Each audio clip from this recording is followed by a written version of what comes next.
तो आज हम लोग बहुपद की प्रश्नावली 1 का तीसरा सवाल देखेंगे। 2y का घात 3 धन 4y का घात 2 धन 3y प्लस 1 को y प्लस 1 से भाग देकर भागफल एवं शेषफल ज्ञात कीजिए। तो सबसे पहले हल के बाद हम लोग लिखेंगे दिया है, जो दिया है उसको लिख लेंगे। तो यहाँ क्या दिया है? भाज्य भाजक। भाज्य क्या है? 2y³ plus 4y square plus 3y plus 1।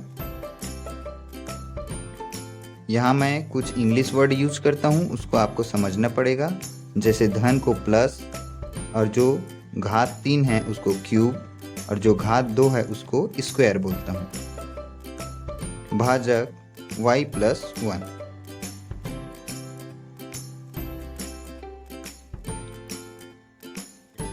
यहाँ जो ज्ञात करना है उसको भी लिख लेते हैं, भागफल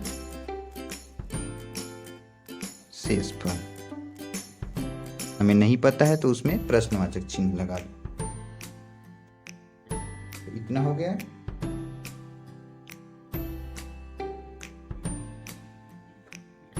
तो चलिए शुरू करते हैं।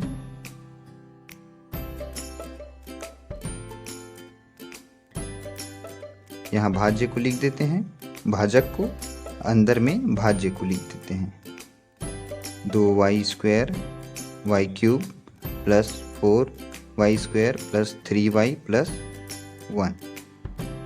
अब यहाँ देखिए y अकेला है, यहाँ इसके साथ 2 है, तो यहाँ अंक क्या आना चाहिए? 2। तो 2 से गुणा करेंगे, लेकिन यहाँ y का घात 3 है और यहाँ y का घात 1 है। तो इसको 3 बनाने के लिए क्या करना पड़ेगा? y का घात 2 से गुणा करना पड़ेगा। तो यहाँ 2y का घात 2 से गुणा करते हैं तो क्या आ जाएगा? 2y का घात 3, यहाँ 2 हो गया, 2 एकम 2। उसके बाद y है और y का घात 2 है, तो दोनों का घात जुड़ जाएगा क्योंकि y है।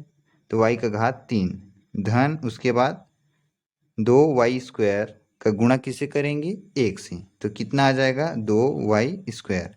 यहाँ और किसी से गुणा होगा क्या? नहीं, क्योंकि कोई आगे कोई संख्या है ही नहीं। यहाँ ऋण लिख दो, यहाँ धन है तो यहाँ ऋण। आपको भाग करना तो आता ही होगा, इसलिए मैं उसको समझा नहीं रहा हूँ।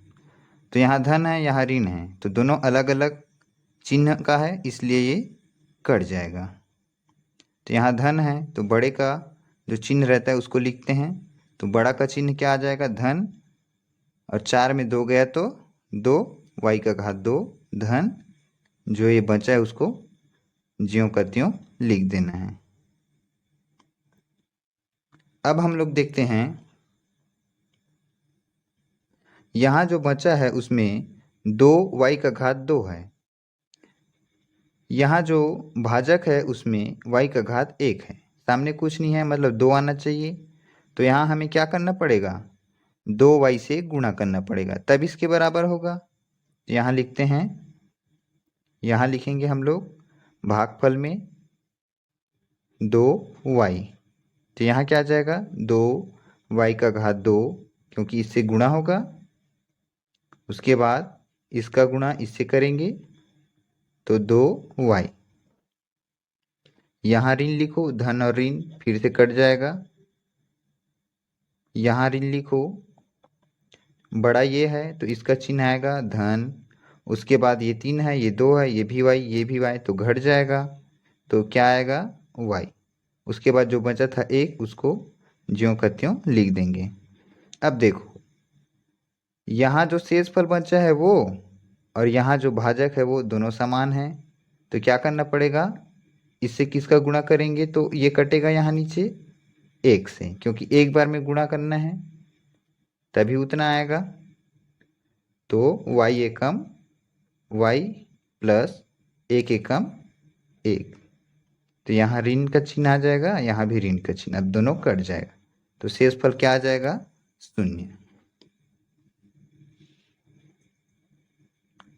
तो इस सवाल का भागफल और शेषफल क्या हो जाएगा? उत्तर में लिखेंगे हम लोग, उत्तर करके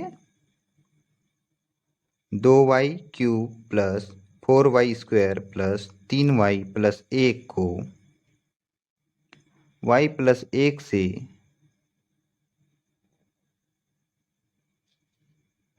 भाग देने पर